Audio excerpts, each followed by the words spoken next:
Salut groupe, je vais corriger, faire avec vous le numéro 1. Petit paquet de feuilles que vous avez. Dans votre paquet de feuilles, vous avez, vous avez remarqué, pardon, que vous avez 5 numéros à faire. Je vais en faire un à la fois, prendre mon temps, vous montrer que parfois il peut y avoir deux chemins possibles. Puis vous savez qu'en physique, j'accepte bien sûr ces chemins possibles.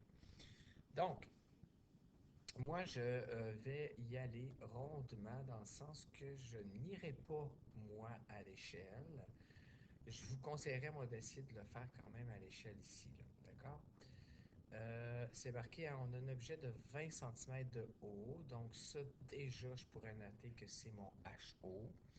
Il est placé à 50 cm d'un miroir concave. Mon miroir concave est déjà tracé, dont la longueur focale est de 20.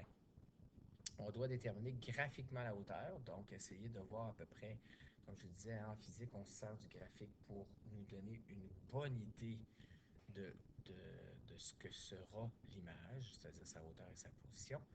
Quand on parle de la position, bien sûr, habituellement, on donne DI, c'est-à-dire la distance de l'image avec le miroir, mais on pourrait aussi le donner avec LI, c'est-à-dire la distance entre l'image et le foyer. Par contre, si on donne LI, il faut quand même mentionner, est-ce que l'image, elle est à droite ou à gauche du foyer?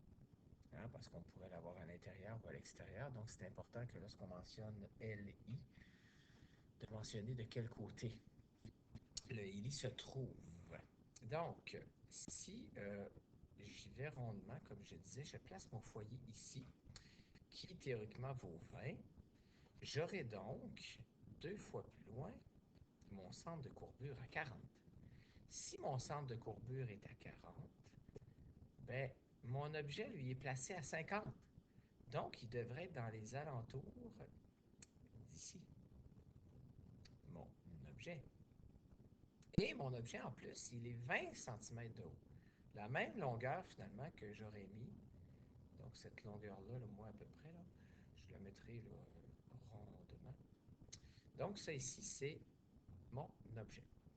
Si je veux dessiner graphiquement où sera l'image, je vais prendre une belle règle, je vais faire mon premier trait. Là, vous apercevez que le miroir n'est pas assez long. Vous pouvez le prolonger, ça, il n'y a aucun problème. Donc, lorsque j'ai un rayon qui part parallèle et toujours réfléchi en passant par le foyer. Et mon deuxième, il passe par le foyer. Et lorsqu'il frappera le miroir à cet endroit, il repartira parallelos. Et vous remarquez tout de suite un point d'intersection ici. Donc, je vais le tracer en rouge. Mon image, par contre, devrait être à quelque part ici. Elle est nécessairement virtuelle, ça c'était... pardon, j'ai fait une erreur. Elle est réelle, plus petite et inversée. Donc déjà, je sais ça.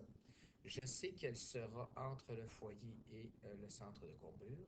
Donc ça, c'est la méthode graphique. Je vais arrêter mon enregistrement. Je vais vous laisser le temps de bien assimiler cette donnée-là et je vous reviens pour trouver mathématiquement l'emplacement et la hauteur.